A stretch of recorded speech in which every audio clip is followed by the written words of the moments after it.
After Hitler took power in 1933, American Jews started hearing about Nazi persecution. Germany stripped Jews of their citizenship and sold their property to non-Jews. On November 9 of 1938, Kristallnacht happened, where mobs broke the windows of many Jewish-owned shops and burned many Jewish synagogues, killing 90-plus Jews. As a result of this, 30,000 Jewish men were arrested and sent to concentration camps. This event was one of the few covered in early American press. In 1924, the National Origins Act placed restrictions on the number of immigrants from any certain nation. This was as a result of anti-Semitism being now widespread, as many countries were hostile towards Jews and unwilling to admit them.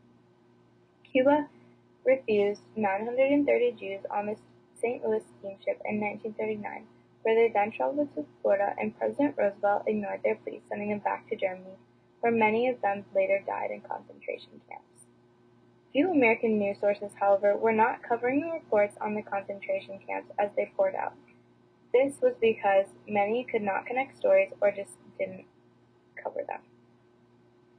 Jewish Americans, however, were very aware and began to boycott German products, raise money for refugees, and hold public demonstrations.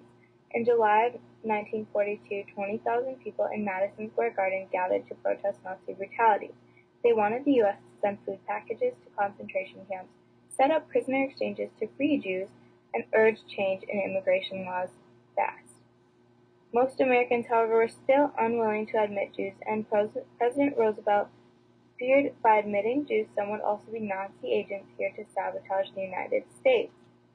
But as reports of mass extermination rolled out and the government became more aware in 1942, the War Refugee Board was created in an executive order arranging centers in Italy, North Africa, and former U.S. Army camps for Jews to stay.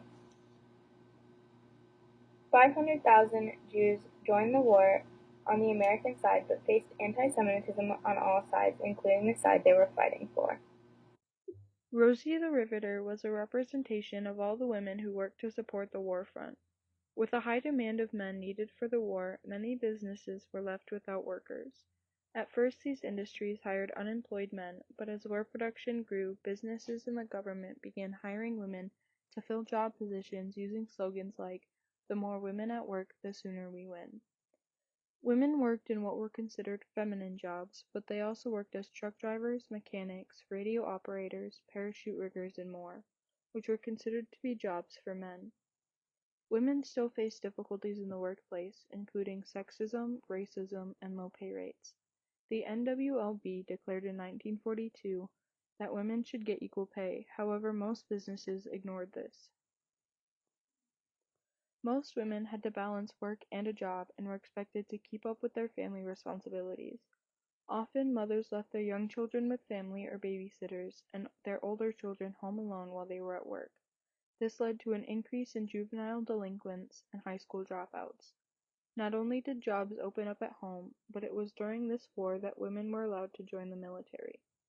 Government officials found that if women were working the clerical jobs, then the men could focus on the war. Congress in 1942 passed a legislation that created a civilian support unit for the Army that was called the Women's Auxiliary Corps, or WAC.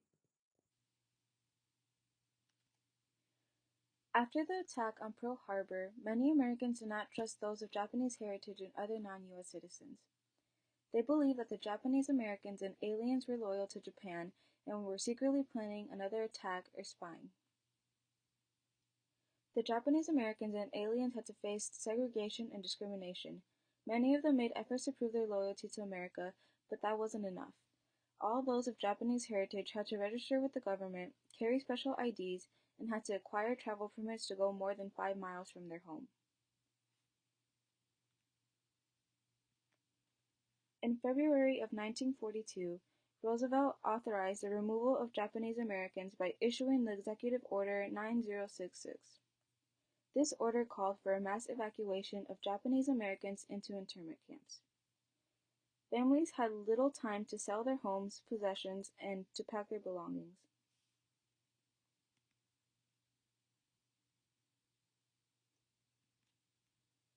Korematsu was a Japanese American who did not follow the order. The reason being he did not want to leave his non-Japanese girlfriend.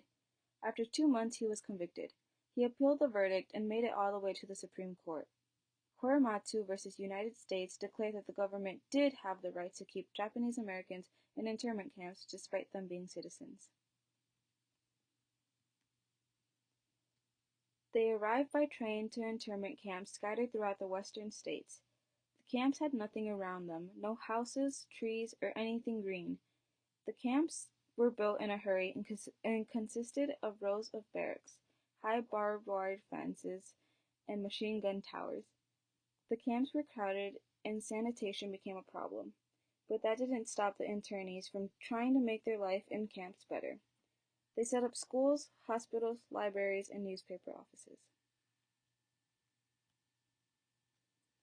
Despite their current position in the United States, thousands of young Japanese men volunteered to join the army, many of which were in the 442nd Regimental Combat Team. This unit is known for its bravery in battle and for earning more medals than any other unit of the same size.